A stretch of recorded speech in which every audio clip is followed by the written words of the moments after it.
요한복음 5장 1절부터 14절입니다. 제가 봉독할게요. 그 후에 유대인의 명절이 되어 예수께서 예루살렘으로 올라가시니라. 예루살렘에 있는 양문 곁에 히브리 말로 베데스라 하는 못이 있는데 거기 행각 5이 있고 그 안에 많은 병자, 맹인, 다리 저는 사람, 혈기 마른 사람들이 누워 물의 움직임을 기다리니 이는 천사가 가끔 못에 내려와 물을 움직이게 하는데 움직인 후에 먼저 들어가는 자는 어떤 병에 걸렸든지 낫게 되미러라. 거기 38회 된 병자가 있더라. 예수께서 그 누운 것을 보시고 병이 벌써 오래된 줄 아시고 이르시되 네가 낫고자 하느냐? 병자가 대답하되 주여 물이 움직일 때에 나를 못에 넣어주는 사람이 없어 내가 가는 동안에 다른 사람이 먼저 내려가나이다. 예수께서 이르시되 일어나 네 자리를 들고 걸어가라 하시니 그 사람이 곧 나아서 자리를 들고 걸어가시니라.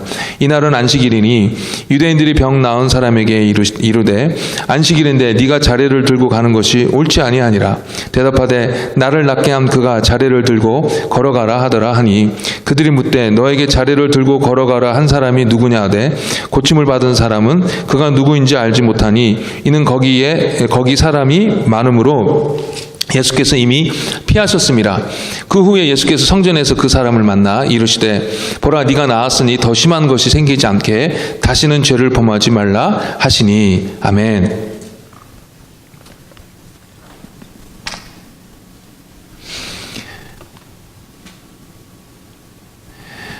기독교 신앙에서 믿음이라는 것이 얼마나 중요한지 모르겠습니다. 믿음 때문에 어떤 사람은 기적을 체험하고 믿음 때문에 어떤 사람은 정말 죽음에서 생명으로 옮겨지는 것을 경험하게 됩니다. 여기서 믿음이라는 것은 단순하게 지적으로 동의하는 것을 의미하지는 않습니다. 그래, 그 말이 맞네, 그 말이 옳아, 여기에 머무는 것이 아니라 그 옳다는 말, 그 옳다는 사실에 내 삶을 던지는 것을 말합니다. 그 사실에 내 삶을 맞추어 나아가는 것을 믿음이라고 하는 것입니다. 예수님이 유일한 구원의 길이야 라는 사실에 그래 그 말이 옳다라고 동의만 하는 것이 믿음이 아니라 그 사실에 내 인생을 던지는 것, 그 사실에 그 진리에 내 인생을 거는 것을 믿음이라고 하는 것입니다. 그래, 그렇다면 그분을 따라가야지 라고 결심하는 것, 이것이 바로 성경에서 요구하는 믿음인 것입니다. 이런 믿음이 생기려면요, 적어도 그런 믿음의 대상이 있어야 되는 것이죠. 누구에 대한 믿음이 있든지 아니면 어떤 사실에 대한 믿음이 있어야 하는 것입니다. 그런 믿음의 대상이 있어야 우리가 믿는 것이죠. 믿습니다 라고 할 때 무엇을 믿는가라고 질문하게 될 때에 대답할 수 있어야 되는 것입니다. 그런데 믿습니다 할 때 무엇을 믿는가라고 질문하는데 거기에 대답을 할 수 없더라면 이것은 말이 안 되는 것이죠. 그냥 믿음이 아니라 단순한 중얼거림에 지나지 않는 것입니다. 성경의 전반적인 가르침은 하나님의 일하심, 하나님의 응답을 경험하기 위해서는 믿음이 있어야 된다라고 이렇게 알려주십니다. 성경에 나오는 예수님의 그 기적에 관한 이야기들을 이렇게 보게 되면 예수님께서 고쳐주시고 나서는 네 믿음이 너를 구원하였다라고 종종 말씀하여 주시는 것을 저희들이 볼 수가 있습니다. 이 사람들은 예수님이 어떤 분이신지 사실 정확하게는 알지 못했었습니다. 그러나 적어도 이 예수님이란 분이 나를 고쳐주실 수는 있는 분이다 라는 그런 믿음을 갖고 예수님께 간절히 구했던 것입니다. 그런데 예수님은 그런 사람들을 고쳐주시면서 네 믿음이 너를 구원했다라고 말씀하여 주신 것입니다. 이렇게 믿음이 있어야 하나님을 경험할 수 있다라는 것이 성경에 나오는 전반적인 가르침입니다. 그런데 오늘 저희들이 살펴보게 되는 이 38년 된 병자 이야기는 그런 성경의 전반적인 가르침과는 전혀 완전히 반대되는 이야기입니다. 한 38년 된 병자가 누워 있습니다. 베데스라라는 연못에 물이 움직일 때에 그곳에 먼저 들어간 사람이 병이 낫는다고 하니까 그 연못가에 누워 있는 것입니다. 다른 사람들이 도와주지 못해서 자기는 못 들어갑니다 라고 예수님께 말하는 것을 보게 되면 이 38년 된 병은 몸을 이렇게 마음대로 움직이지 못하게 하는 그런 병이었던 것 같습니다. 그래서 많은 사람들이 보통 중풍병자가 아닌가 그렇게 추측을 합니다. 그런데 예수님께서 갑자기 그 사람에게 오시더니 네 자리를 들고 걸어가라 허락하시면서 이 사람의 병을 고쳐주시는 것입니다. 그래서 그 말씀대로 이 사람이 고침을 받고 자기가 누워있던 매트를 들고 가는데 그때가 때마침 안식일이었던 거예요. 그래서 다른 유대인들이 그것을 보고 나서 너 그렇게 안식일에 매트 들고 가는 거 옳지 못하다라고 합니다. 그러니까 이 사람이 나를 고쳐주신 분이 이 매트 들고 가라고 그래서 들고 가는 건데 라고 이야기를 합니다. 그러니까 이 사람들이 또 물어봅니다. 유대인들이 그러면 누가 당신에게 그렇게 매트를 들고 가라고 했는가? 그렇게 질문했는데 이 고침받은 사람이 대답을 하려고 하다 보니까 누군지 모르는 거예요. 자기를 고쳐준 사람이. 자기를 고쳐준 사람이 누군지 몰랐어요. 이 사람은 38년 된 병에서 고침을 받았습니다. 그런데 우리가 보통 말하는 믿음은 둘째치고 자기를 고쳐주신 분이 누군지도 몰랐다라는 것입니다. 예수님이 누군지도 몰랐어요. 즉 믿음의 대상이 없었어요. 그러니까 믿음이 없죠. 그러면 간절히 간구하고 기도했겠습니까? 천만에요. 믿음도 없는데 어떻게 기도하고 간구하겠습니까? 우리가 전반적으로 알고 있는 그런 영적인 교훈과는 너무나도 다르게 이 사람은 그냥 고침을 받았습니다. 그래도 만약에 예수님께서 그때 베데스라는 그 열못에 있었던 많은 병자들을 모두 한꺼번에 다 고쳐주셨더라면 저희들이 좀 납득이 갈 것 같은데 그 많은 병자들 중에 유독 이 한 사람만 예수님께서 고쳐주셨습니다. 믿음도 없었고 기도도 하지 않았는데 이 사람만 예수님께서 그냥 고쳐주셨다라는 것입니다.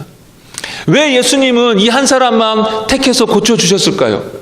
모든 것을 다 하나님의 뜻대로 행했던 분이 바로 예수님이셨으니까 그러면 왜 하나님은 예수님을 통해서 그 많은 불쌍한 병자들 중에서 유독 왜 이 사람만 택하셔서 고쳐주셨을까요? 잘 모르겠습니다. 이 사람이 착했습니까? 그래서 유독 예수님께서 이 사람만을 고쳐주어야 했습니까? 나중에 예수님께서 이 사람에게 뭐라고 말씀했습니까? 더 큰 병에 걸리지 않도록 너 다시는 죄 짓지 말아라고 말씀하십니다. 무슨 말입니까? 이 사람 착한 사람 아니었어요. 죄인이었다라는 것입니다. 그런데도 이 사람에게만 예수님께서 다가가서 병을 고쳐주셨습니다. 그러면 예수님께서 능력이 없어가지고 겨우 이 한 사람만 고쳐주실 수 있었기 때문에 그렇게 이 한 사람만 고쳐주신 것입니까? 천만에요. 예수님은 하나님 되신 분이십니다. 그래서 여기 베데스다 연못가에 누워있는 수많은 병자들아 다 나아라 하면 다 순식간에 낫게 해주실 수 있는 그런 전능하신 분이십니다. 그런데도 이 죄인 한 사람만 고쳐주셨습니다. 여러분, 이런 불공평한 것이 어디에 있습니까? 어차피 아무것도 안 했어도 고쳐주실 것이면 그 사람만 고쳐주지 말고 거기 있던 사람 다 고쳐주시지 왜 불공평하게 이 한 사람만 고쳐주십니까? 다 구원해 주셨더라면, 다 고쳐주셨더라면 우리 마음도 편했을 텐데 이 한 사람만 고쳐주셨기 때문에 우리의 마음이 불편해지는 것입니다. 왜 하나님은 불공평하신가? 하나님은 공의한 하나님이신데, 공정하신 분이신데 왜 이러시는 걸까? 저희들이 다 알 수 없습니다. 이해가 되지 않습니다. 성경을 보면요, 하나님이 불공평하신 것 같은 그런 모습을 종종 볼 수가 있습니다. 예언서를 읽다 보면은 이스라엘의 범죄로 말미암아 하나님께서 주변의 열강들을 통하여 이 이스라엘을 벌하십니다. 북이스라엘을 망하게 하시고 얼마 안 되어 또 계속해서 불순종하는 남유다를 하나님께서 멸망시키십니다. 그런데 성경을 읽다가 마음이 좀 불편해질 때가 있는데 그게 언제냐면은 하나님께서 예루살렘과 유다를 벌하시려고 주변의 열강들을 사용해 놓고서는 나중에 너희들이 이스라엘과 유다에 대해서 너무 모질게 굴었다. 그래서 너희들은 망할 것이다. 내가 너희들을 완전히 멸망시킬 거다. 라고 하나님께서 그 열강들에 대해 그렇게 저주하시고 정말로 멸망하게 하셨다라는 것입니다. 물론 그들이 교만해진 것도 있어요. 그러나 그들 입장에 있어서는 좀 억울하겠다라는 생각이 드는 것입니다. 실컷 이스라엘을 쳐라 하실 때는 언제고 이제 와서는 너무 심하게 쳤다고 벌하시는 것입니다. 그렇게 하시는 하나님이 불공평하시다라는 생각이 드는 것입니다. 왜 하나님은 그렇게 이스라엘 입장에서만 생각하실까? 성경을 읽다가 또 다윗의 이야기를 보면 또 다시 마음이 불편해집니다. 다윗이 엄청난 죄를 짓습니다. 정말 충성되고 용맹한 군인이었던 우리아의 아내, 그 신하 우리아, 그 우리아의 아내 밧세바와 간통을 저지릅니다. 그리고 그것을 무마하기 위하여 우리아를 전쟁에서 억울하게 죽게 만듭니다. 그리고 그 우리아의 아내 밧세바를 자기 아내로 데려옵니다. 간통하고 살인했습니다. 그러면 구약의 율법으로 친다면은 다윗은 돌로 쳐 죽여야 할 아주 흉악한 범인이었습니다. 게다가 그런 심각한 죄를 짓고 나서도 다윗은 바로 회개하지도 않았습니다.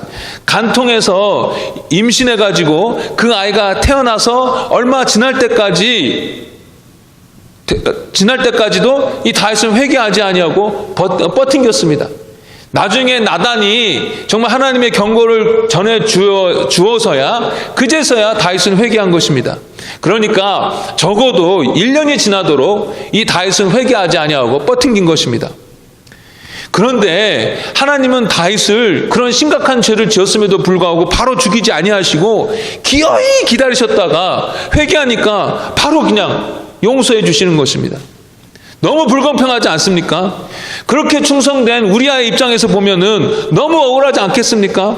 그 우리아를 정말 우리 집안의 자랑이다 하면서 온 가족이 정말 자랑스럽게 여기고 귀하게 여겼을 텐데, 그 가족들이 그 우리아를 집안의 기둥처럼 여겼을 텐데, 그 자랑스러운 우리아가 젊은 나이에 전장에서 그렇게 억울하게 죽어버리고 그 아내는 빼앗겨 버렸으니 그 가족들이 얼마나 슬펐겠습니까?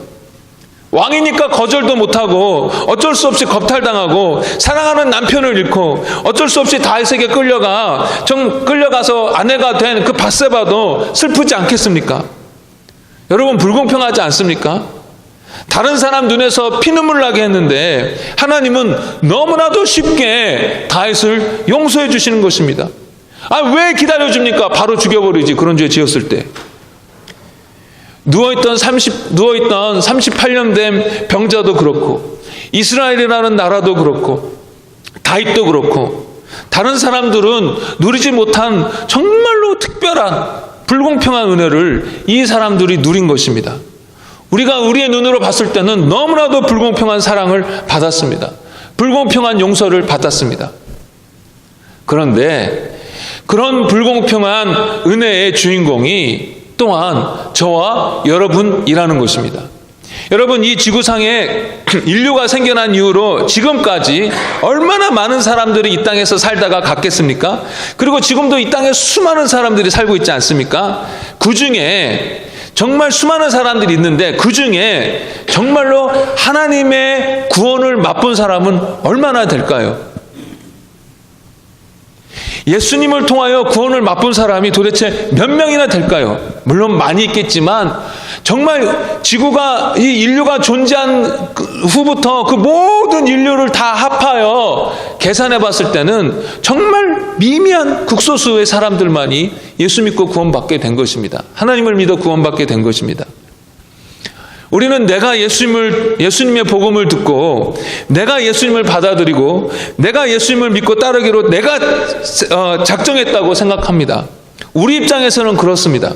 그러나 다른 한편으로는 예수님이 그 많은 사람들 중에 38년 된 병자를 찾아와 고쳐주셨듯이 하나님께서 저와 여러분들을 예수 안에서 택하셔서 구원해 주신 것입니다. 하나님이 구원해 주시기로 작정하셨기 때문에 저와 여러분들이 예수님을 나의 구원자와 주님으로 모셔드리게 된 것입니다. 요한복음 1장 12절에서 13절 보면요, 그분은 자기를 영접하고 믿는 사람들에게는 하나님의 자녀가 되는 특권을 주셨다. 네, 여기는 우리가 한 것입니다. 우리가 예수님을 영접하고 우리가 예수님을 믿었어요. 다 우리가 했습니다. 그런데 그 뒤에 숨겨진 이면에 하나님의 놀라운 섭리가 숨겨져 있는데 그게 그 다음 구절에 나옵니다. 13절에 보면 이 사람들이 하나님의 자녀가 된 것은 핏줄이나 육체의 욕망이나 사람의 뜻으로 된 것이 아니라 하나님의 뜻에 의해서 되었다라는 것입니다. 하나님의 뜻에 의해서. 저희들이 평소에 그냥 성경을 읽다 넘어가게 되지만 조금만 생각해 보면 잘 납득이 안 되는 말씀이 나옵니다. 요한복음 5장 25절의 말씀인데요. 내가 분명히 말한다. 죽은 사람들이 하나님의 아들의 음성을 들을 때가 오는데 바로 이때이다. 듣는 사람은 살아날 것이다. 마지막 때에 예수님의 그 부르심을 예수님께서 이제 마지막 때에 부르시는데 그 부르심에 의해서 죽은 자들이 부활하시는 것을 말씀하십니다. 그런데 동시에 이때다라고 예수님께서 말씀하시는 것은 지금 영적으로 죽은 자들이 예수님의 음성을 듣고 반응하게 되면 영적으로 살아나고 동시에 마지막 때도 영원한 생명을 얻게 된다라는 말씀입니다. 그런데 문제는 죽은 사람이 어떻게 다른 사람들의 소리를 듣느냐라는 것입니다. 어떤 사람이 죽었어요. 너무나도 안타까워서 주위 사람들이 그 사람을 붙들고 울부짖습니다. 어떻게 죽었어? 어떻게 죽었어? 그렇게 안타까워하고 울부짖는다고 해서 그 죽은 사람이 그 소리를 듣고 일어납니까? 그럴 수 없습니다. 오히려 그때 벌써 일어나가지고 왜? 그러면 옆에 울던 사람이 놀라서 죽습니다.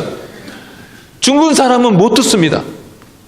마찬가지로 어떻게 완전히 죽어버린 우리의 심령이 예수님의 소리, 그 생명의 소리를 들을 수가 있겠습니까? 없습니다. 여러분 예수 믿으세요. 여러분 한번 복음을 전해 보십시오. 누가 그 소리를 듣나요?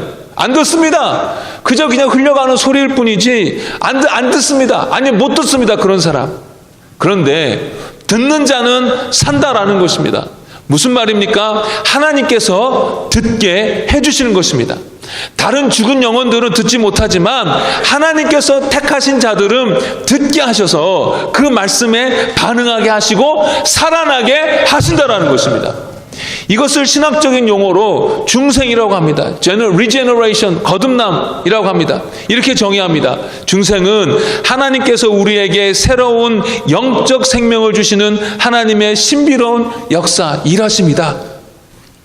우리가 먼저 찾은 것이 아니라 하나님이 먼저 찾아와 주셔서 우리로 하여금 예수님의 복음을 듣게 하셨다라는 것입니다. 내가 찾아서 내가 먼저 들으려고 한 것이 아닙니다. 하나님이 먼저 하셨습니다. 우리는 아무것도 하지 않았는데도 불구하고요. 제가 계속 무슨 말씀을 드리려고 하는지 아시겠습니까? 38년 된 병자가 경험한 것보다도 더한, 이스라엘과 다윗이 경험한 것보다도 더한 하나님의 특별한 은혜, 불공평한 은혜를 저와 여러분이 받았다라는 것입니다. 모든 것이 다 우리의 노력으로 이루어졌다거나 아니면 모든 사람들에게 다 구원이 주어졌다라면 모를까? 우리는 노력도 하지 않았는데 우리만 예수님을 통해서 구원 받았다라는 것입니다. 왜 그렇게 하셨습니까? 도저히 모르겠습니다. 성경을 읽을 때에 하나님 왜 이렇게 불공평하게 하시는가? 라는 생각이 들면서 마음이 불편해질 때가 있다가도 나도 그런 은혜를 받은 사람이지 라는 생각에 눈시울을 붉히게 되는 것입니다. 저희들은 얼마나 불공평한 은혜를 누리고 있는지 모릅니다. 저희들이 북한에서 태어났다고 생각해 보십시오. 얼마나 지금 헐벗고 지냈겠습니까? 그 어둠 속에 짓눌려가지고 기쁨도 모르고 살지 않았겠습니까? 그런데 노력도 하지 않았는데 저와 여러분은 잘 살게 된 대한민국이나 미국에서 태어난 거 아닙니까? 여러분 요즘에 BTS 보십시오. 얼마나 자랑스럽습니까? 우리 같은 나라 아닙니까? 여러분 우리가 다른 이슬람권에서 태어났다고 생각해 보십시오. 예수님도 듣지 못하고 설령 들어서 예수를 믿게 되었다 할지라도 얼마나 숨죽이면서 살아야 했겠습니까? 그러나 아무 때나 어디서나 하나님을 소리 높여 찬양하고 예배할 수 있는 곳에서 저와 여러분들이 살게 된 것입니다. 얼마나 놀라운 은혜입니까? 저희들이 그 사람들보다 나은 것이 무엇이 있습니까? 저희들이 그 사람들보다 더 착했습니까? 저희들이 그 사람들보다 더 지혜로웠습니까? 저희들이 그 사람들보다 더 거룩했습니까? 아니요, 아무것도 없습니다. 다만 하나님께서 그저 은혜로 예수 안에서 저와 여러분들을 택해 주신 것입니다. 구원해 주시기로 작정하신 것입니다. 왜 우리만 그렇습니까? 모르겠습니다. 다시 성전을 지으려고 할 때에 하나님은 다윗으로 하여금 성전을 못 짓게 하시고 다윗의 아들로 하여금 성전을 짓겠다라고 말씀하여 주십니다. 그리고 나서 다윗을 영영히 축복하시겠다라고 나단 선지자를 통하여 이렇게 약속해 주십니다. 그때 다윗이 감격해가지고 하나님께 기도를 시작하는데 이렇게 시작합니다. 주 여호와여, 나는 누구며 내 가족은 무엇인데 나에게 이런 축복을 베풀어 주십니까? 그런데 우리도 이렇게 다윗과 같은 고백을 하게 되는 것입니다. 우리에게 베풀어 주신 구원, 그리고 삶 속에서 베풀어 주신 그 세밀한 은혜를 생각해 볼 때에 우리도 주님, 도대체 내가 뭔데 이렇게까지 은혜를 베풀어 주십니까? 왜 이렇게 저를 사랑하십니까? 하나님은 그렇게 불공평한 은혜로 저와 여러분들을 구원해 주셨습니다. 그런데 이것이 끝이 아니라 그렇게 구원해 주신 이후에도 또 여전히 저와 여러분들을 계속해서 불공평한 사랑과 은혜로 저희들을 사랑해 주시고 쏟아 부어주고 계십니다. 우리가 가끔 기특하게 행동해서 하나님을 기쁘시게 할 때가 있습니다. 그러나 우리가 때로는 하나님 보시기에 합당치 못하게 행동할 때가 있습니다. 오히려 그럴 때가 더 많죠. 그리고 하나님은 그것 때문에 슬퍼하시고 분노하시기도 하십니다. 그래서 이런 나쁜 놈 하고 정말 그 하나님께서 주시는 은혜에서 저와 여러분들을 끊어버린다 할지라도 그게 당연하지, 공평하지, 그게 정의로운 거지 라고 말할 수밖에 없을 것입니다. 그러나 그럼에도 불구하고 끊지 않고 저와 여러분들을 여전히 사랑해 주시는 것입니다. 자녀를 키우다 보니까 하나님의 마음을 더 많이 이해하게 되는 것 같습니다. 제 둘째 아이 선우가 4살 때 저희 부부를 정말 많이 힘들게 했어요. 지금은 많이 착해졌는데 그때는 정말 힘들게 했는데 어떤 때 일을 한꺼번에 저질렀는데 거짓말하고 도둑질하고 누구 때리고 수영학원에서 잘리고 집에서는 땡깡 부리고 정말 이 일을 한꺼번에 이루는데 저희 부부가 어떻게 해야 될지를 모르겠더라고요. 화도 나고 힘들지만 그렇다고 해서 그 아이에 대한 제 사랑이 식습니까? 아니요, 조금도 식지 않습니다.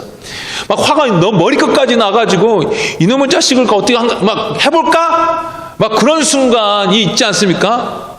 그러나 화가 이 순간까지 나는 그 순간에 내 자식을 살리기 위하여 죽어야 된다면 그때 언제든지 망설임 없이 내 자식을 위해서 죽을 수 있는 게 바로 저의 마음이고 우리 부부의 마음인 것입니다. 그렇게 화가 이만큼 난다 할지라도 자녀에 대한 사랑은 식지 않습니다. 변하지 않습니다. 다른 아이들이, 내 자식이 아닌 다른 아이들이 몇 번 큰 잘못을 하면 쟤는 이제 더 이상 안 되겠다 합니다. 하지만 내 자식은요, 끊임없이 용서해주고 끊임없이 그 필요를 채워주고 끊임없이 사랑해줍니다. 자녀에 대한 부모의 사랑이 이런데 하물며 하나님의 사랑은 오직 그러겠습니까? 하나님은 불공평한 은혜로 저와 여러분들을 구원해 주시고 여전히 불공평한 은혜와 사랑으로 저희들을 지키시고 끝까지 붙들고 계십니다. 때로는 우리의 삶 속에 여러 가지 어려움을 겪을 때가 있습니다. 여러분, 그러나 그 순간에도 하나님은 특별한 사랑, 불공평한 은혜를 베풀고 계심을 꼭 기억하십시오.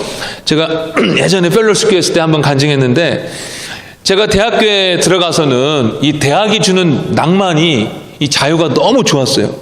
그래서 이 낭만에 젖어가지고 학교 공부는 뒷전이었습니다.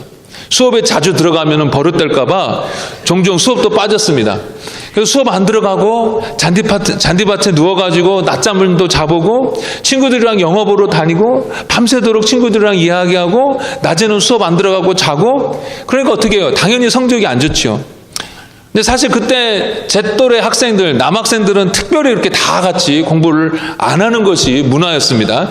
그런데 2학년 2학기가 되고 나도 좀 공부를 열심히 해야지라는 생각을 하게 되었습니다. 지금까지는 내가 공부를 열심히 안 해서 그렇지 나도 열심히 하면 잘할 수 있어 하고 열심히 공부했어요.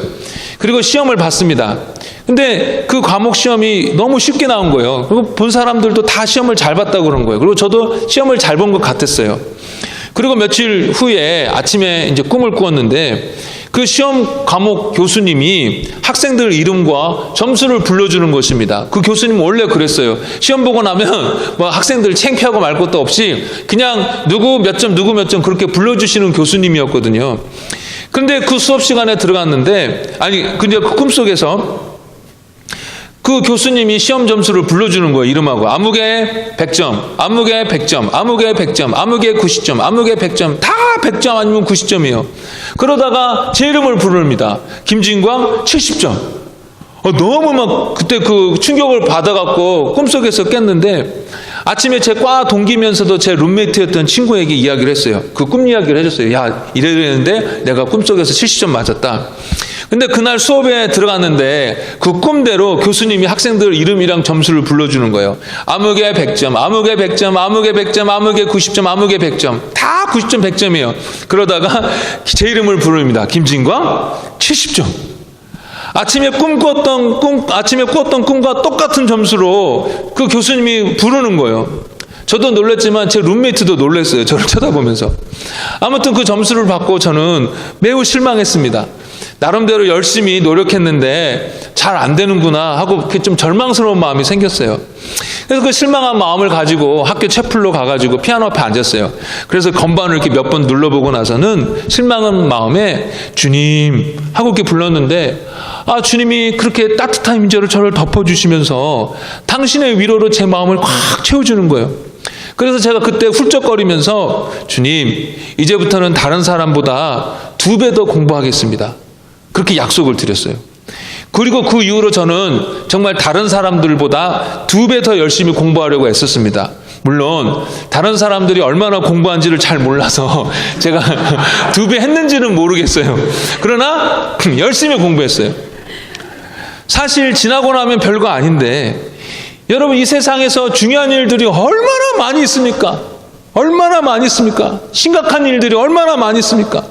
근데 그 19살짜리 그 대학생 그 많은 시험 중에 그 한 번 70점 맞는 일이 무슨 대수라고.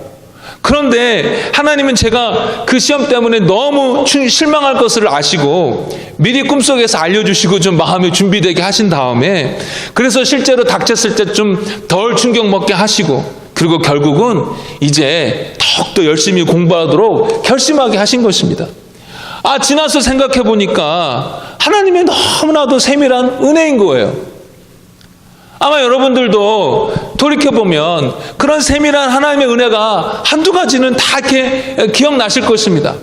미리 피할 길을 도와주시고 미리 준비시키셔서 감당케 해주시고 오랫동안 기도했던 것 응답도 해주시고 필요한 것들 채워주시고 속상할 때 친한 친구 불러주셔서 같이 함께 있게 하시고 위로도 해주시고 등등 늘 우리 곁에서 우리를 끊임없이 사랑해 주시고 보살펴 주신다라는 것입니다. 세상 누가 이런 하나님과의 관계를 경험할 수 있겠습니까? 세상 누가 천지만물의 창조자이신 하나님께 감히 이런 것을 요구는 할 수 있겠습니까?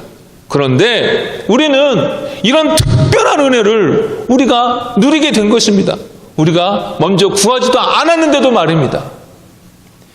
그러니 저와 여러분 감사해야 합니다. 찬송해야 합니다. 기독교 신앙에 있어서 가장 기본적인 가장 기초가 되는 태도가 감사입니다. 예배도 감사가 근거가 되어야 되고요. 우리의 헌신도 감사가 근거가 되어야 합니다. 우리가 교회에서 섬기는 것도 감사가 근거가 되어야 합니다. 왜 우리가 교회에서 섬기면서 불평이 많아집니까? 왜 우리의 삶 속에서 이렇게 짜증이 많아집니까? 왜 우리 예배 속에서 감격이 사라졌습니까? 우리가 다른 사람들 보기에는 너무나도 말도 안 되게 불공평한 하나님의 은혜로 구원받았다는 사실을 잊어버렸기 때문입니다. 우리가 하나님으로부터 정말 상상할 수 없는 금액 10,000달란트를 용서받았다는 것을 저와 여러분들이 잊어버렸기 때문입니다.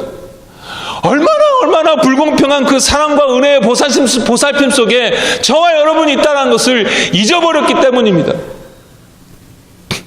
여러분, 오늘 이 말씀을 통하여 저와 여러분들이 놀라운 하나님의 은혜를, 불공평한 하나님의 은혜를 입은 자인 것을 다시 기억하시기를 바랍니다. 다시 기억하셔야 합니다. 늘 구원의 은혜를 저와 여러분들이 되뇌어야 합니다. 펠로십 교회 영어권 목사님이신 김경호 목사님은 아침에 일어나자마자 제일 먼저 하나님 앞에 올려드린 기도가 하나님 저를 구원해 주셔서 감사합니다. 이거라고 합니다. 매일매일 하나님께서 베풀어 주신 그 말도 안 되는 엄청난 구원에 대해서 감사함으로 시작한다라는 것입니다. 저희들도 그래야 합니다.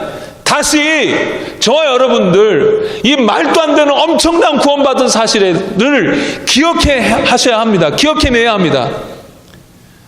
그 구원이 얼마나 얼토당토하지 않은 무지막지한 은혜인지를 저와 여러분들이 다시 생각해내야 한다는 것입니다. 또 한 가지 말씀드리자면 여러분 이렇게 구원의 은혜를 기억하고 동시에 그런 은혜 받은 자이기 때문에 항상 범사에 감사하시기로 여러분 결단하셔야 합니다. 범사에 감사하라고 주님 말씀하셨습니다. 모든 일에 감사하라는 것입니다. 이런 놀라운 구원을 주셨기에 이 땅에서 이런 일 저런 일 겪어도 저와 여러분들은 결국 하늘나라 갑니다. 믿습니까? 그 영원한 천국에 비하면 그 영원에 비하면 이 땅의 삶은 순간입니다. 점입니다. 점. 그러기에 그 영원한 구원을 얻었기에 감사하고 동시에 이 순간 같은 삶 속에서도 우리를 향한 하나님의 뜻은 언제나 선하셔서 우리를 위하여 이런저런 일들을 허락하신 것이기 때문에 저희들이 범사의 모든 일 가운데 감사할 수 있는 것입니다. 받아들이기 싫지만 내 자녀가 아프고 받아들이기 싫지만 내 가족 구성원들이 어떤 어려운 일들을 겪는 것도 우리 가정의 경제가 어려워진 것도 갑자기 차가 고장나고 아니면 차가 더럽게 막히는 것도 등등 이 모든 일들이 다 선을 이루기 위하여 하나님의 그 놀라운 지혜로 저와 여러분들에게 허락하셨다라는 것입니다. 그러기에 모든 일 속에서 저와 여러분들이 구원 얻은 자로서 하나님의 그 불공평한 사랑을 받은 자로서 감사할 수 있는 것입니다. 아멘. 성도의 시련이 있습니다. 그러나 그 시련 속에 결코 저와 여러분들을 홀로 두지 않습니다. 더 은혜를 베푸시고 더 세밀한 은혜를 그 시련 속에서 이렇게 저렇게 도와주십니다. 그러니 여러분 범사에 감사하시기 바랍니다. 말씀을 정리하겠습니다. TV에서 제가 그런 내용을 본 것 같아요. 남편이 이렇게 아빠가 직장에서 열심히 일하는 것, 수고하는 것을 찍어서 그것을 그 아내와 자녀들에게 이렇게 보여주는 것이었던 것 같아요.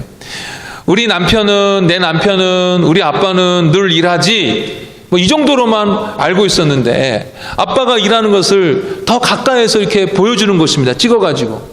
아빠가 손님들에게 굽신거리고 욕 들어도 참고 하루 종일 이렇게 저렇게 막 바쁘게 애를 쓰면서 일하는 것을 찍어가지고 엄마 아빠 아니면 아내와 자녀들에게 이렇게 보여줍니다. 그렇게 애쓰는 남편, 그렇게 애쓰는 아빠의 모습을 보면서 가족들은 눈시울을 붉히고 또 마음 아파하면서 동시에 고마워합니다. 오늘은 종료주일입니다. 예수님께서 예루살렘 성으로 이렇게 들어가시지요. 그리고 돌아오는 금요일에 십자가에서 돌아가십니다. 우리는 그냥 예수 믿어서 구원받았네 하지만 그 구원을 준비하시는 하나님 아버지, 그리고 그 아들 예수, 그리고 보이지 않게 역사하시는 성령님은 정말 많은 상상할 수 없는 고통의 값을 치르셔야 했습니다. 월요일, 화요일, 수요일 한 걸음 한 걸음 하루하루 예수님은 그 십자가를 향해서 계속해서 나아가고 계시는 것입니다. 이번 한 주간 고난주간을 맞이해서 십자가를 향해서 한 걸음 나아가시는 그 예수님을 더 가까이에서 보기를 원합니다. 그리고 그 수고와 그 고난이 나를 위하셨음을, 고난이 나를 위한 것이었음을 기억하고 더 감사하고 더 기뻐하는 저 여러분이 되고, 이제 구원의 기쁨과 감격을 가지고 주님께서 부르신 곳에서 나를 드러내기 위한 것이 아니라 나를 구원하신 예수를 기쁘시게 하기 위하여 열심히 섬기는 저와 여러분 모두 되기를 예수의 이름으로 축복합니다. 우리 잠깐 말씀에 근거해서 기도하시는데요.